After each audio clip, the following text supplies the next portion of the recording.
Hello everyone, welcome to success with Rai academy. 19 नवंबर 2022 के दैनिक जागरण के राष्ट्रीय संस्करण को आज के इस वीडियो में हम डिस्कस करेंगे। तो चलिए वीडियो को स्टार्ट करते हैं। सबसे पहली न्यूज़ हम ले रहे हैं कि अंतरिक्ष में भारत के नए युग का प्रारंभ। ये नया युग क्यों प्रारंभ हुआ है? क्योंकि देश का पहला निजी रॉकेट विक्रम एस सफलतापूर्वक लॉन्च कर दिया गया है। अब इसे विक्रम एस नाम क्यों दिया गया है? क्योंकि जिन्होंने पूरे भारत में इसकी स्थापना करी, यानी कि जितने भी इसरो हो गया या फिर डीआरडीओ, इन सब के लिए विक्रम साराभाई को जाना जाता है। इसलिए उनके नाम पर यानी उनको श्रद्धांजलि देखते हुए विक्रम एस विक्रम एस इसका नाम रखा गया है। अंतरिक्ष में प्रारंभ हुआ है ये नया युग और 4 साल पुरानी स्टार्टअप कंपनी स्काई रूट द्वारा बनाया गया है देश का पहला निजी रॉकेट।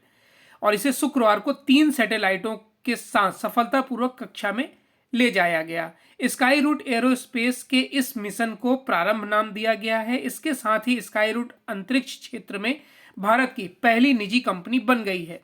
वर्ष 2020 में सरकार ने अंतरिक्ष को निजी क्षेत्र के लिए खोलने की मंजूरी दी थी। विक्रम एस को पहले ही प्रयास में यह सफलता मिली है।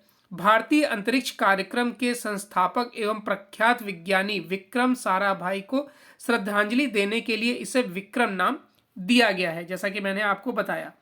इसरो के मिशन कंट्रोल सेंटर से देश के अंतरिक्ष नियामक भारतीय राष्ट्रीय अंतरिक्ष संवर्धन और प्राधिकरण केंद्र इन स्पेस, जिसका शॉर्ट नाम है, के अध्यक्ष पवन गोयनका ने कहा कि अंतरिक्ष में प्रवेश करने वाले भारतीय निजी क्षेत्र के लिए यह नई शुरुआत है। चलिए नेक्स्ट न्यूज पर आते हैं। बिना स्वीकृति निजी डाटा के प्रयोग पर 500 करोड़ रुपए तक का जुर्माना लगाया जाएगा। अब जैसे कि लोकपाल नियम है हमारे बैंकिंग क्षेत्र में, उसी तरीके से अब डाटा का भी इस्तेमाल पूछ कर करना होगा, यानी कि उपभोक्ता से डाटा का इस्तेमाल पूछ कर करना होगा।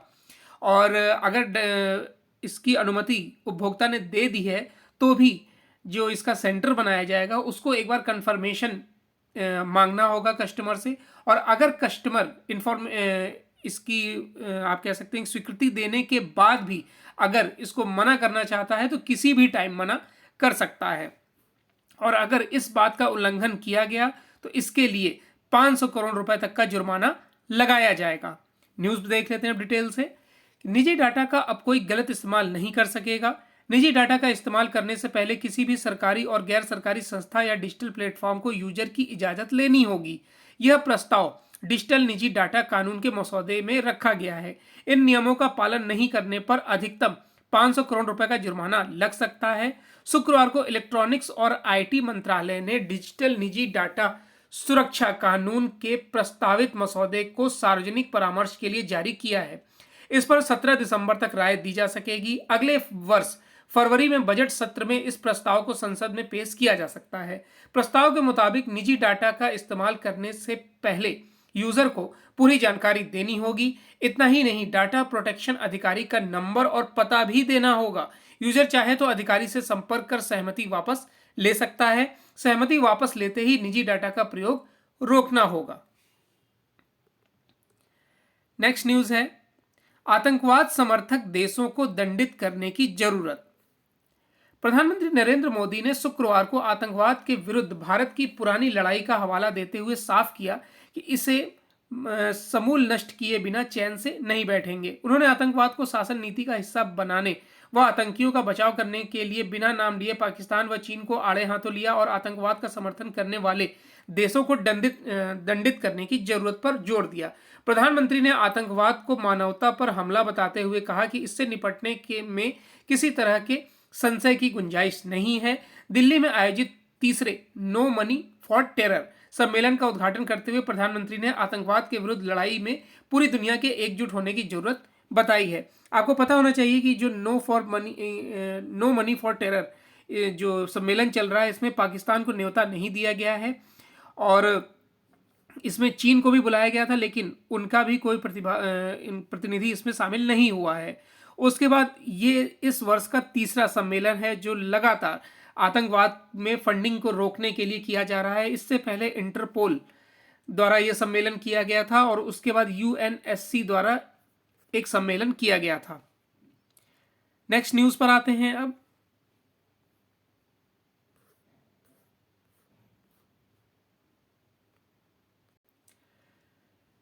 लंबित याचिकाओं का बोझ घटाएगी सुप्रीम कोर्ट की नई पहल। हाल ही में सेवानिवृत्त हुए प्रधान न्यायाधीश यूयू ललित ने अपने 74 दिन के छोटे कार्यकाल में कई ऐसे कदम उठाए थे जिससे लंबित मुकदमों का शीघ्र निपटारा सुनिश्चित हो सके।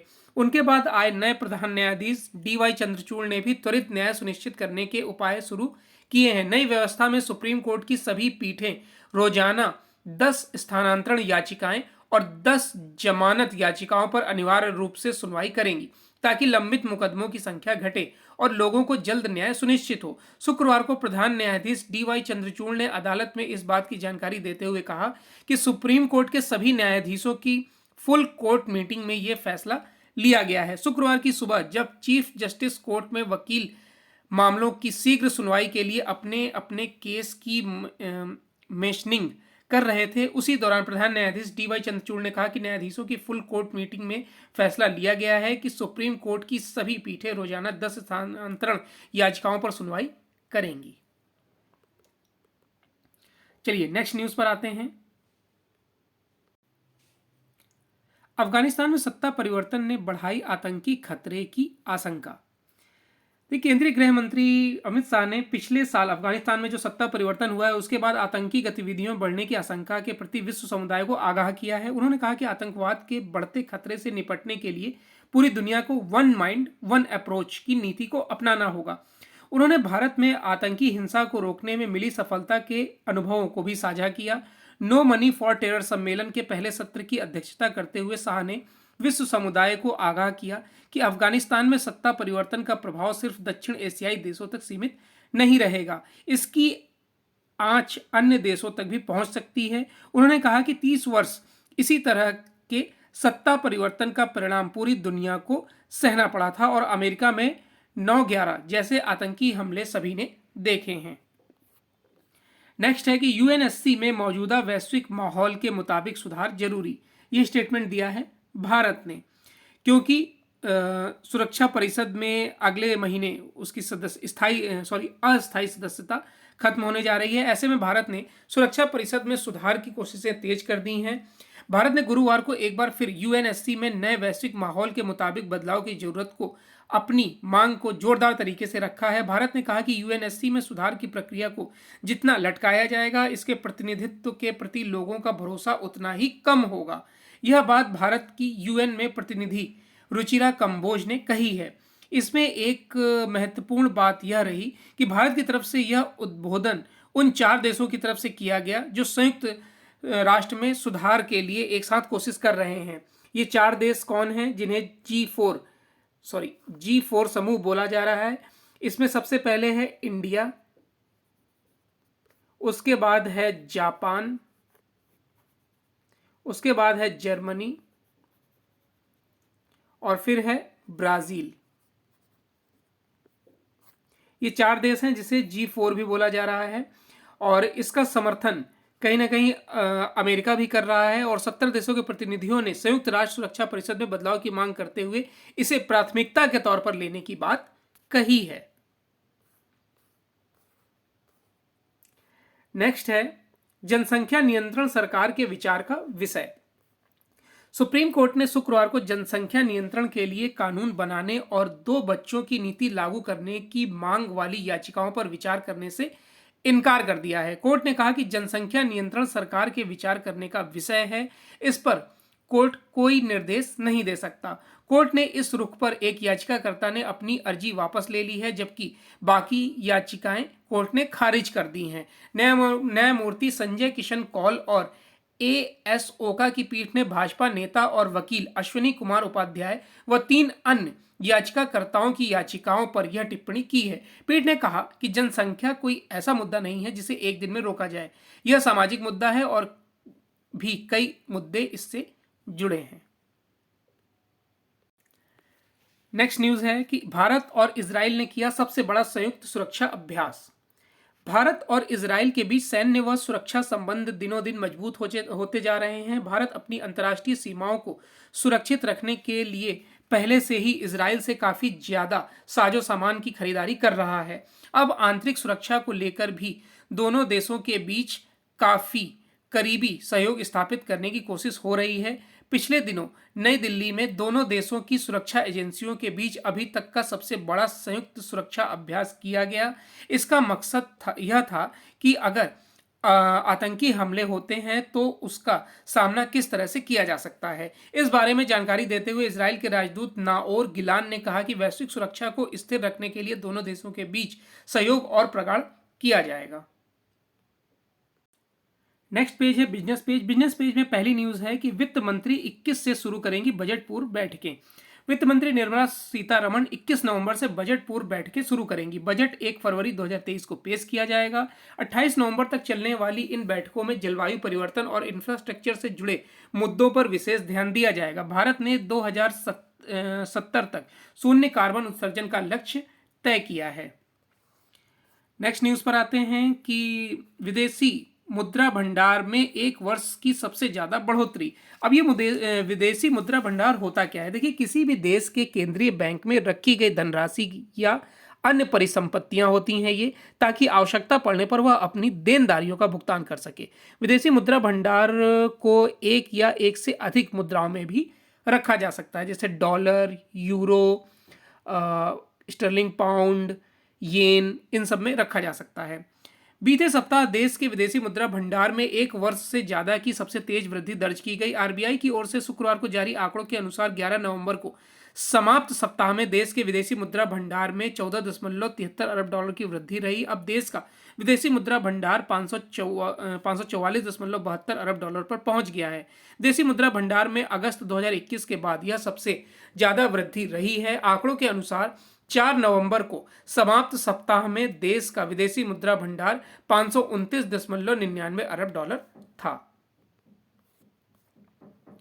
चालू वित्त वर्ष में जीडीपी वृद्धि दर 7% रहने का अनुमान, और यह अनुमान लगाया है आरबीआई ने, रिजर्व बैंक ऑफ इंडिया ने।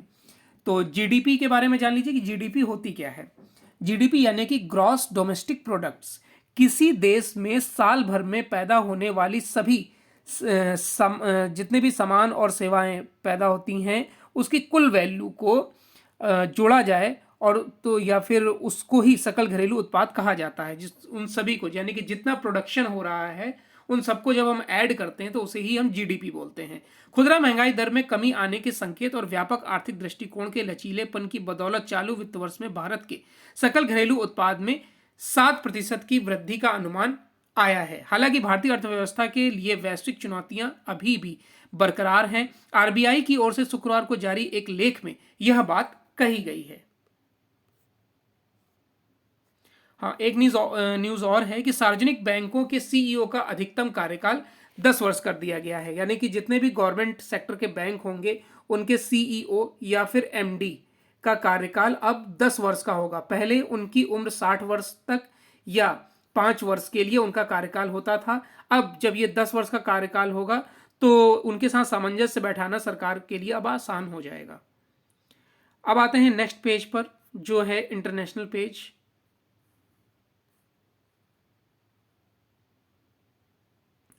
मिस्र के पर्यावरण सम्मेलन में चर्चा तेज, लेकिन सहमति के आसार कम। मिस्र में हो रहे पर्यावरण सम्मेलन में वायुमंडल में हानिकारक गैसों का उत्सर्जन कम करने के तरीकों को लेकर सदस्य देशों में सहमति नहीं बन सकी है। शुक्रवार को संयुक्त राष्ट्र की ओर से जो मसौदा आया था उसमें ज्यादातर वही बातें हैं जो 2021 में ग्लासगो के सम्मेलन में कही गई थी। तेल, गैस और कोयले का उपयोग चरणबद्ध तरीके से बंद करने के भारत के प्रस्ताव की अनदेखी कर दी गई है। विकासशील और गरीब देशों की पर्यावरण सुधार के लिए धन और तकनीक की मांग को भी विकसित देशों ने अनसुना कर दिया है। नेक्स्ट न्यूज है कि संयुक्त राष्ट्र में कश्मीर राग अलापने पर भारत ने पाक को लगाई फटकार। भारत ने संयुक्त राष्ट्र में जम्मू कश्मीर का मुद्दा उठाने पर एक बार फिर पाकिस्तान को फटकार लगाई है। संयुक्त राष्ट्र महासभा की बैठक में बिना संदर्भ यह मुद्दा उठाने पर भारत ने इस्लामाबाद की झूठ फैलाने की बुरी आदत और हताशा भरा प्रयास बताया है। कहा कि यह अंतर्राष्ट्रीय समुदाय के प्रति उसकी अवहेलना भी प्रदर्शित करता है। नेक्स्ट न्यूज है, बहुत जल्द होगा भारत के साथ मुक्त व्यापार समझौता।